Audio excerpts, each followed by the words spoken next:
we need to put a wetsuit on for crossing the river. Maybe. Let's see. I'm just wearing my thicker thing. My name is Damien and originally from Switzerland. I came over to Canada about 4 years ago. I've been canyoning for 12 years now. This canyoning season's been really productive for us. We discovered two amazing canyons here in BC. Most canyons are undescended and hidden in the wilderness. So at the beginning of the season I came across 2 pictures of a creek around Squamish. The creek is called Mountain Mouth. It looked like an amazing canyon. So we decided it was fixed in Lucia to go check it out. We got a canoe, crossed the Squamish River and hiked up to see what it was about. Not really any decent trail, eh?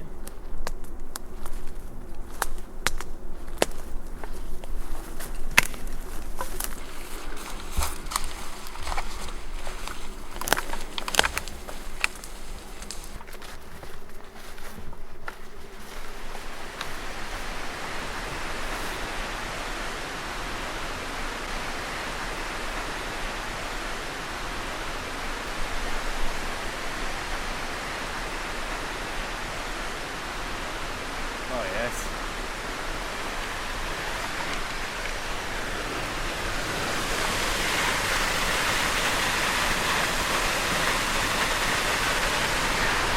Wow.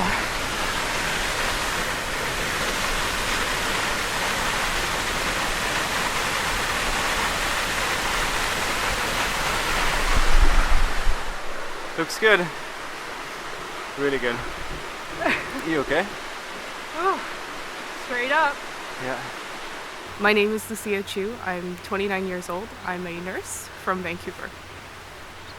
Once we got to the main part of the creek, waterfall after waterfall, it was just incredible. And we couldn't believe our eyes. We couldn't believe what beautiful place we stumbled upon. And it was just nothing like I've ever seen.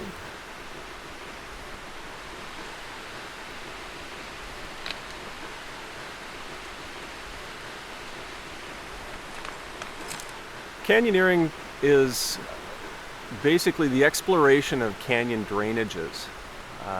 It can vary a whole lot. There's technical canyoneering, which will involve rappelling, possibly technical climbing. It can involve strenuous down climbs, exposure, rappelling through waterfalls. The primary aspect of canyoneering is descending canyons, starting at the top and getting down to the very bottom. I get a lot of people saying that, oh, you're going climbing again. No, I'm not. I'm actually going down. Cross my fingers. Look at it. Let's see what he said. Bag. Bye!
When you come to canyoning from other outdoor sports, it can seem really it can seem really unsafe at first glance because there's all these different things you do, for example in rock climbing, to prevent you from being able to slip off the rope or lose control of your rappel.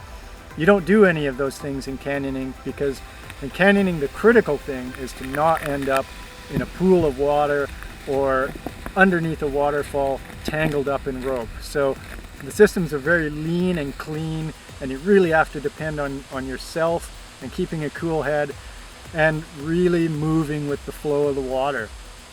And it can feel very dramatic at first. You get under these waterfalls and they're punching you, they're pushing you down, they hit you with a lot more force than you're expecting. But as soon as you give way to them a little bit and start to move with that flow, it all starts to feel more reasonable, more safe, a lot more natural. In canyoning, there's a great reliance on natural anchors, anchoring your rope to things like logs and boulders in the stream. If you're not used to those sorts of anchors, you really have to put a lot of trust in the people building the anchors and the anchors themselves. It's exciting.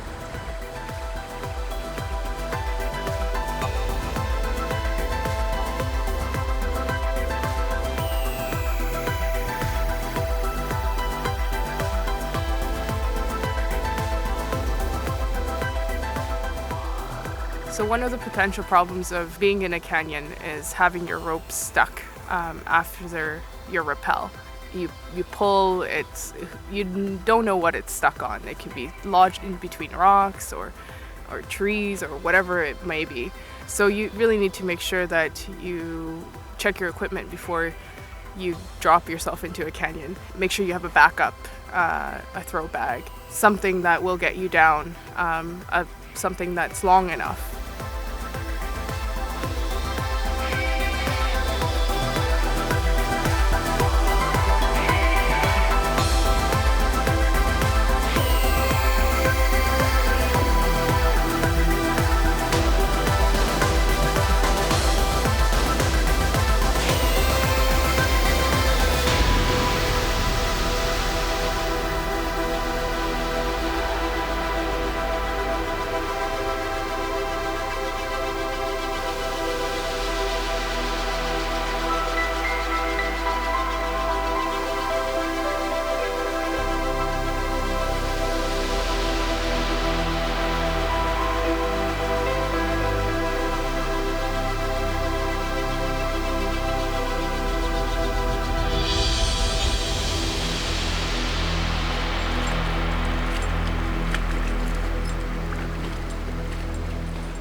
We were really happy about this first descent. Once we got to the last rappel, we checked on the right side and saw a little stream coming down the mountain, and we took a gamble and decided to go and check it out. We had no idea what might be up there, so we continued up Box Canyon Creek and we started finding these little chunks of just perfect classic slot canyons, just narrow walls, curving rock, just like a natural water park. And then we get up on this one high point and we could see, the mother of all canyons up in front of us. The entrance to Box Canyon Creek is just this choked up pile of rocks and logs that get pushed down the valley and can't go any further when they get to that canyon. You can creep up to the edge of that and look in, but all you see is a narrow canyon twisting and turning out of sight. No real idea what was below us once we got into it. And we just had to make the decision to just go and trust that we were going to be able to get down to the bottom.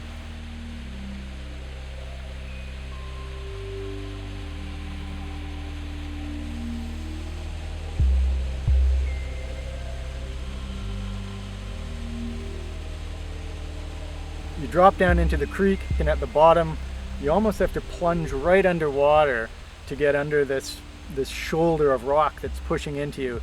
and then you pop out the other side, and all of a sudden, you're in the canyon, and you can hear the wind rushing through it and the water, pounding through, and the air just seems to shake with noise, and it was a pretty intense spot to be.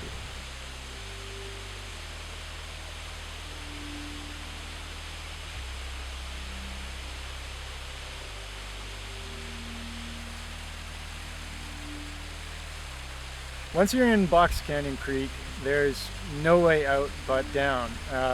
The walls are very steep, they're wet and slippery, and they're high. I think even with all the rock climbing gear in the world, you'd have a tough time getting out from the heart of that canyon.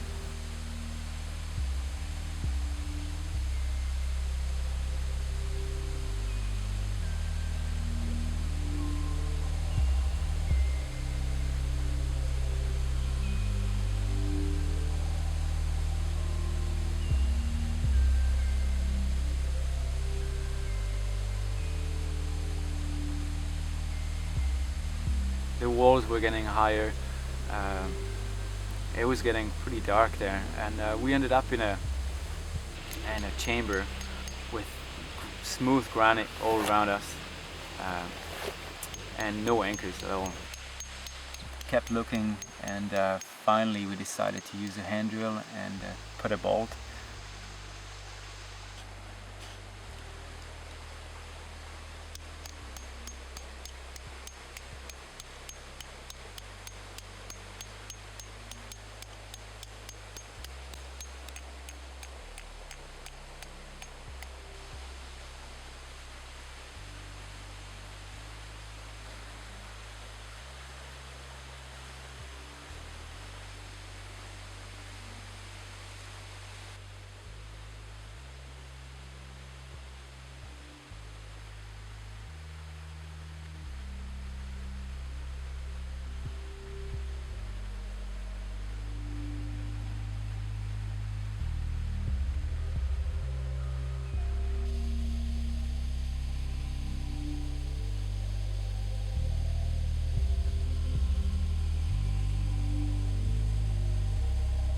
It got more and more exciting,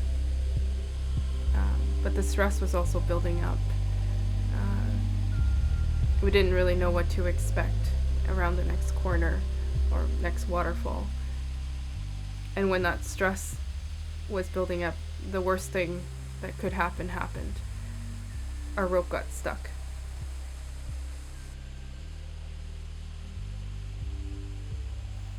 We tried everything to loosen it up, and nothing helped. We got quieter and quieter and became more focused as it became a tense moment, and we need to figure out how to get ourselves out of the canyon safely.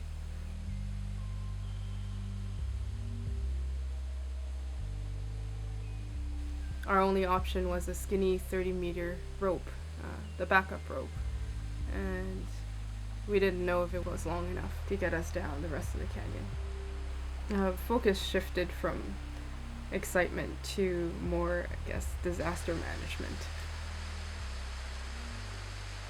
You finally get to a pool. You're right down in the heart of the canyon. The sun never gets down there. It's just bald gold stone. There's almost no moss even still alive in the canyon. And finally, you get to this place where you can look over the edge, and there's just this beautiful carved tube of rock, and it drops straight down, and at the bottom of it, there's daylight again, and plants, and it was the place where we finally got to feel like we've made it. We can have fun again. We can really enjoy this beautiful place. It was pretty impressive, but you look around and you see the eyes of your buddies and like big smiles, and you see that, yeah, everybody's having a good time, and the further we're going, the bigger the smiles we're getting. Finishing that part of the canyon and getting into the more open part gave us a sense of accomplishment. I couldn't believe that we just had finished that, and also gave us a sense of relief that the walls aren't so high anymore and that we can see exit points. It's incredible. We just did something that no one has ever done before, and now we get to enjoy this part and keep exploring.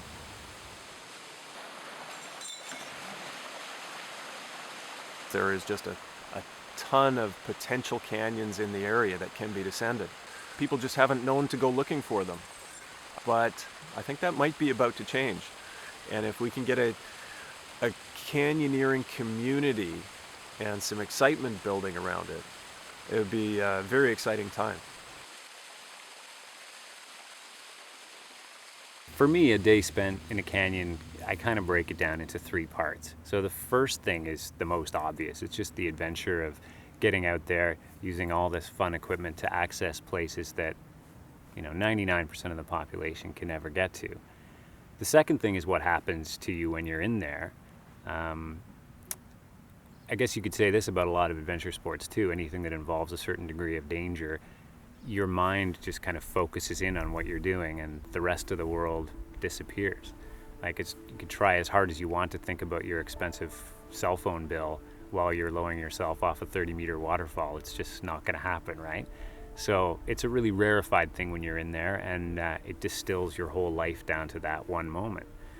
The last thing is kind of, I don't know if I can explain this well, but it's once you find yourself in these beautiful places and you're with great people and you're having a lot of fun, you want to kind of just sit there and soak it all in. But there's an inherent danger with staying in one place for any length of time, right? There's loose rocks, there's waterfalls, traps, things like that. So you have to keep moving. And it's that act of, continuing to move on from these amazing experiences that, I don't know, kind of wraps it all up for me. And on a good day, those 3 things together kind of form the perfect metaphor for life.